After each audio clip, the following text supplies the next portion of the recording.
আজ মধ্যরাতে শেষ হচ্ছে প্রথম ধাপের উপজেলা নির্বাচনের প্রচারণা। শেষ দিনের প্রচারণায় মাঠ চষে বেড়াচ্ছেন প্রার্থীরা। ৮ মে হবে প্রথম ধাপের নির্বাচনের ভোট গ্রহণ।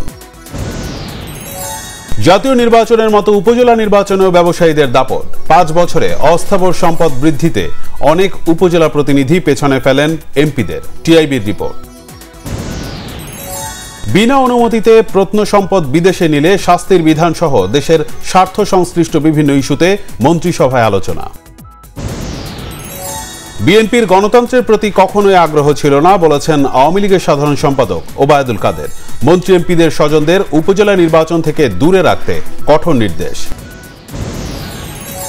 বিএনপির সিনিয়র যুগ্ম মহাসচিব রুহুল কবির রিজভীর অভিযোগ, উপজেলায় নিজেদের আত্মীয় স্বজনদের নিয়েই নির্বাচন করছে ক্ষমতাসীনরা। নাগরিক ঐক্যের সভাপতি মাহমুদুর রহমান মান্না বলেছেন, যদি সবাই এক হয়ে আন্দোলন করে তবেই সরকারকে পদত্যাগে বাধ্য করা সম্ভব হবে। ফিলিস্তিনের উপর আগ্রাসনের প্রতিবাদে রাজধানী সহ দেশের বিভিন্ন জায়গায় ছাত্রলীগের পদযাত্রা ও সমাবেশ। যুক্তরাষ্ট্র সহ বিভিন্ন দেশে চলমান আন্দোলনের সাথে একাত্মতা প্রকাশ।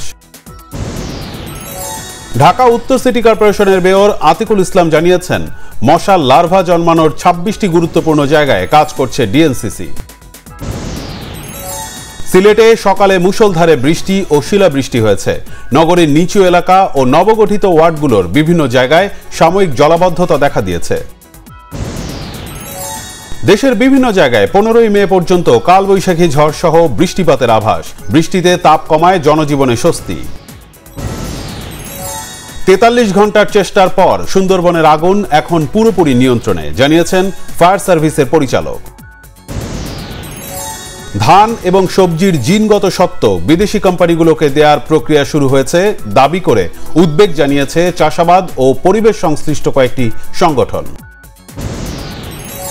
পল্লী বিদ্যুতায়ন বোর্ড, রাজুক ও বিসিআইসি এর শীর্ষ পদে আগে প্রকৌশলী থাকলেও বর্তমানে অপ্রকৌশলীদের পদায়ন করা হয়েছে, অভিযোগ ইঞ্জিনিয়ার্স ইনস্টিটিউশন বাংলাদেশ।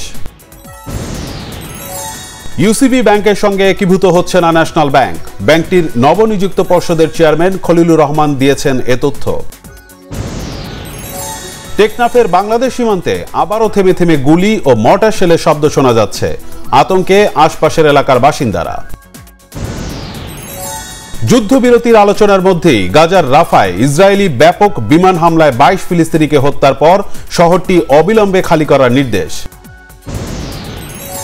ঝাড়খণ্ডের পল্লী উন্নয়ন মন্ত্রী কংগ্রেস নেতা আলমগীর আলমের ব্যক্তিগত সচিবের বাসভবন থেকে ২৫ কোটি রুপি জব্দের দাবি এনফোর্সমেন্ট ডিরেক্টরেট ইডির। ঘরের মাঠে টটেনহামকে ৪-২ গোলে গুড়িয়ে শিরোপার ক্ষীণ আশা বাঁচিয়ে রেখেছে লিভারপুল। পয়েন্টের ব্যবধান কমিয়ে এনেছে আর্সেনাল ও ম্যানচেস্টার সিটির সঙ্গে। আর্জেন্টিনাকে ১৯৭৮ বিশ্বকাপ জেতানো কিংবদন্তি কোচ সিজার লুইস মেনোত্তি ৮৫ বছর বয়সে মারা গেছেন। তার জন্মস্থানেই জন্ম নিয়েছেন লিওনেল মেসি। গিয়াসউদ্দিন সেলিম পরিচালিত কাজল রেখা ছবির গুরুত্বপূর্ণ চরিত্র কঙ্কন দাসীতে অভিনয় করেছেন মিথিলা। ছবিটিতে মিথিলার অভিনয় নজর কেড়েছে দর্শক ও বোদ্ধাদের।